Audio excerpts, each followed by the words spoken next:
My parents called me as I lay in a hospital bed, unable to move after a terrible car accident. Your sister's award ceremony is more important, so we can't visit you, they said coldly. Left alone, I watched the TV, seeing my sister shine at her ceremony. But the next day, my parents called repeatedly, sounding panicked. My daily routine always starts the same way. At 6 in the morning I wake to the sound of my alarm echoing through the quiet residential streets of Brooklyn Heights. When I open the curtains, I can see Manhattan's skyscrapers wrapped in the morning haze. The view from my room on the 3rd floor of this brownstone never fails to soothe my soul. My eyes catch the silver frame on my vanity. It's last year's Christmas family photo. My sister April is in the center, with our parents beaming beside her. And there I am at the edge, Caroline Wilson, with my usual reserved smile. Let's do our best today too. This habit of speaking to myself in the mirror is one I've maintained for years now. After a shower, I slip into my navy pantsuit and carefully style my brown hair. As a senior manager at a major accounting firm, my appearance must be impeccable. By the living room window, my cherished herb plants stand in a row. The fragrance of thyme and rosemary brings me small moments of joy. On weekends, I often spend time here reading while listening to Bach. Early as usual, dear. As I step out, Mrs. Johnson from across the street is tending to her garden. In her 70s, she's become like a grandmother to me. Good morning. Your garden looks lovely today. Oh, did you see April's news? She's doing so well on Wall Street. Your parents must be so proud. I pause for a moment at those words. My sister has become a celebrated investment analyst, achieving remarkable success.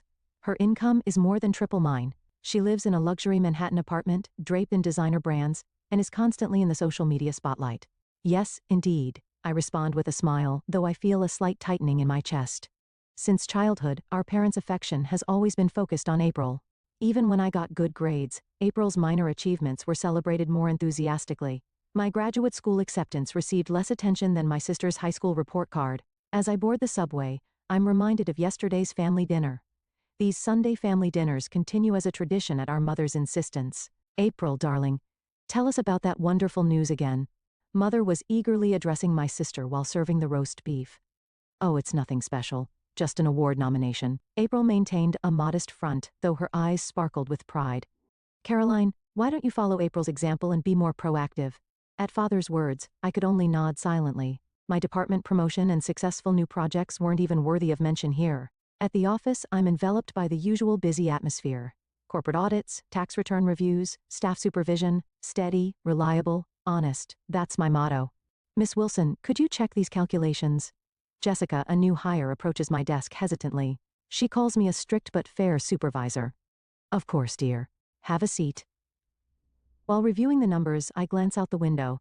My sister's office is somewhere among those Manhattan skyscrapers. A fleeting look of uncertainty crosses my face, but I quickly dismiss it. This is my daily life. Peaceful, stable, yet somehow feeling incomplete. However, this routine was about to be dramatically shaken, in a way none of us could have predicted. At 8 o'clock on the evening of February 15th, I was hurrying toward the subway station from my office on Atlantic Avenue. Looking up from under my umbrella, I saw the Brooklyn Bridge creating an ethereal scene, illuminated by streetlights through the rain. The final check of tomorrow's audit report. While organizing tomorrow's schedule in my head, I approached the crosswalk as usual. The light was green. I tilted my umbrella slightly to check the subway entrance on the other side. Suddenly, headlights came rushing from the left at an alarming speed. The sound of an engine revving. Tires sliding on the wet pavement. There wasn't even time to scream. A violent impact. My body was lifted into the air, then thrown into darkness. Just before losing consciousness, strangely enough, I thought I heard my mother's voice. Caroline, why can't you be more like April? White ceiling. The smell of antiseptic. Regular machine beeps. Miss Wilson? Can you hear me? My eyelids felt heavy. As my vision slowly came into focus, I saw a doctor in a white coat looking down at me with concern. You've been in an accident, and you're now at New York Presbyterian Brooklyn Methodist Hospital. It's been about 2 hours since you were brought in unconscious. A nurse was adjusting sensors on my body, recording vital signs on the monitor. The whole scene felt like it was happening in a distant world. When I tried to move, sharp pain shot through my body. My right leg was immobilized in a heavy cast, and the pain in my chest and abdomen made even breathing difficult. My face was bandaged where I apparently had lacerations. The X-rays and blood tests are back, the doctor continued. Surgery on the fracture is essential tonight. We may need to address internal bleeding during the operation as well. We're planning for about 3 hours of surgery. Don't move. You have full body contusions, a broken right leg, and several lacerations. Surgery is necessary tonight. My family. Yes, we've contacted your emergency contacts. I felt a slight relief at those words. Surely my parents would come. At a time like this. Just after the nurse left after checking my phone rang. It was Mother. Caroline. Mom? I've been in an accident. Yes, the hospital called. But listen. Mother's voice became hesitant. Today is April's award ceremony. She's receiving the Analyst of the Year award. It's a very important ceremony. So for a moment, I couldn't comprehend what she meant. We can't come to the hospital today because we have to attend the ceremony. But I need surgery. As my voice trembled, Father took the phone. Caroline, this is crucial for April's career. There are nurses there, aren't there? Suddenly, I felt all strength leaving my body. I understand. I managed to reply, fighting back tears. After the call ended, silence returned to the hospital room. Only the rhythmic sound of the drip remained. I turned on the TV with the remote the nurse had brought. As if fate was mocking me, there was my sister's award ceremony being broadcast. The glamorous Cipriani Wall Street. April standing on stage in a dazzling dress under sparkling chandeliers. Our parents in the front row, their faces beaming with pride. They all look so happy, while I'm here, alone. I couldn't even wipe away the tears streaming down my cheeks. The arm with the wouldn't move as I wanted it to. Outside the window, a light rain continued to fall. Manhattan's lights twinkled in the distance like phantoms. Alone in the dim hospital room, illuminated by the cold blue light of the TV, I kept watching my family's smiling faces. Time until surgery. My watch mercilessly ticked away the seconds. Something deeper than physical pain was constricting my heart. Nurse Maria quietly entered the room. Seeing my state, she immediately turned down the TV's volume. "Will your family be here soon?" she asked gently. When I shook my head, Maria nodded in understanding. "I'll start the pre-medication now. When you feel sleepy, just rest." As she added the medication to my I stared at the ceiling. For the first time, I was looking objectively at my life lived dedicated to work. My relationship with my parents and sister, the emotions I'd always suppressed, and the true meaning of family. "Caroline, we're ready for your pre-op preparations." As my bed started moving toward the operating room, the fluorescent lights in the hallway passed overhead like scenes from a movie. In that light, I made a decision. To make this surgery, this night, the beginning of a new life. When I awoke from anesthesia, the window showed the dim light of dawn. The night nurse told me the surgery had been successful. Though the pain was still there, I stared at the ceiling through a numbed heaviness with hazy consciousness. The persistent ringing of my cell phone broke the silence. 7:15 in the morning. The screen showed, "Mom." Remembering last night, I hesitated for a moment but picked up. "Hello, Caroline. Where are you? Still at the hospital?" Mother's voice rang out at an unusually high pitch. I could hear Father's agitated voice in the background. "Yes, the surgery's over. We need to see you right now." April, Mother's voice broke off, and I could hear her sobbing. Father took the phone. "We're coming there now. There's something important we need to discuss." "But visiting hours. That doesn't matter." I instinctively held the phone away from my ear at Father's shout. I'd never seen him so distraught. Before I could make sense of the situation, shocking news began playing on the hospital room TV. Breaking news, major investment firm uncovers massive fraud. Wall Street rising star April Wilson arrested. The screen showed my sister, who had been so radiant last night, now being led away by police. Still in her designer suit, she covered her face with both hands. The suspect is alleged to have misappropriated approximately $20 million in client funds for personal use. Evidence suggests the funds were spent on luxury cars, overseas travel, jewelry collections, and other lavish personal expenses. My mind went blank. Last night's awards ceremony, that smile, that radiance, had it all been a lie? The hospital room door burst open. Despite it being before visiting hours, my parents rushed in. Mother hadn't even removed her makeup, and her eyes were swollen from crying. Father had lost his usual dignified demeanor, his shoulders slumped. "Caroline, please, help April." Mother approached my bed and grabbed my hand with trembling fingers. "The bail is set at $3 million. We're putting up our assets as collateral, but it's not enough." Father continued, "We need to use your savings." "My savings?" The $1,800,000 I had accumulated by working diligently as a senior manager and living modestly. Money I had saved bit by bit for future security. "We can't let April go to prison," Mother cried out hysterically. "She's still young. To ruin her life like this, if you give us all your savings, we can manage the rest somehow." Father's voice had returned to its usual commanding tone. I looked up at the ceiling. The sound of the drip seemed unusually clear. "Why didn't you come to be with me during my surgery last night?" I asked quietly. We told you, April's award ceremony. Which turned out to be a fraud too. Mother was at a loss for words. All this time, April's success was all that mattered. When I got my degree, when I was promoted, you showed almost no interest. And last night, you chose an award ceremony over your daughter facing surgery. This is not the time for such talk. Father raised his voice. Are you going to abandon your sister? At that moment, Nurse Maria entered the room. I'm sorry, but she needs to rest. My parents were reluctantly urged to leave. Before going, Mother turned back. Think about it. April's life is at stake. In the hospital room that had returned to silence, I let out a deep sigh. Outside the window, New York City was beginning its usual bustle. While taking my blood pressure, Maria softly said to me, Your body and mind's recovery is what's most important right now. I nodded slightly at her words. The thoughts I had long harbored about my family relationships were demanding a major decision. But perhaps now was the time to focus on my own recovery. The TV continued to broadcast news about my sister's arrest. The truth hidden behind the facade of the brilliant investment analyst was gradually coming to light. And in my heart too, something was definitely beginning to change. 2 weeks later, I was riding the elevator to my parents' Manhattan apartment on the Upper East Side, leaning on my cane. Though the pain in my leg had eased, I was still far from full recovery. James Murphy, the lawyer, stood quietly beside me. He was my company's legal counsel and a trusted advisor. I had decided that legal expertise was necessary for today's discussion. Are you ready? Murphy asked in a gentle voice. I nodded slightly. Mother opened the door. She, who usually maintained perfect makeup and hair, didn't even try to hide her exhausted expression. Caroline. Her voice mixed faint hope with anxiety. Father was waiting in the living room. Through the large windows, Central Park's greenery was visible. The view from this luxury apartment, once the family's pride, now felt somehow empty. So, you brought a lawyer? Father said irritably. Yes, this is also a legal matter, I answered calmly. I placed my cane beside the sofa and slowly sat down. Here's the report from April's defense team. Father picked up the documents on the table.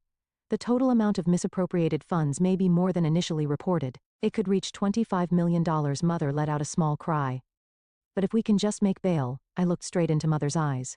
Paying bail won't make April's crimes disappear. She needs a chance to rehabilitate. Surely you understand, Mother cried out emotionally. Do you understand how I felt waiting alone for surgery in my hospital bed? My voice trembled slightly. Heavy silence dominated the room. Caroline, let's put the past behind us, Father said in a conciliatory tone. This is a time for family to unite. Family? A bitter smile involuntarily crossed my face. Did you ever once make me feel like family? I tried to stand up and pain shot through my leg, but this time, I could bear it. You rejoiced in April's flashy success while ignoring my steady efforts. You were intoxicated by your daughter's false glory and chose an awards ceremony over your daughter's surgery. And now you dare speak of a family?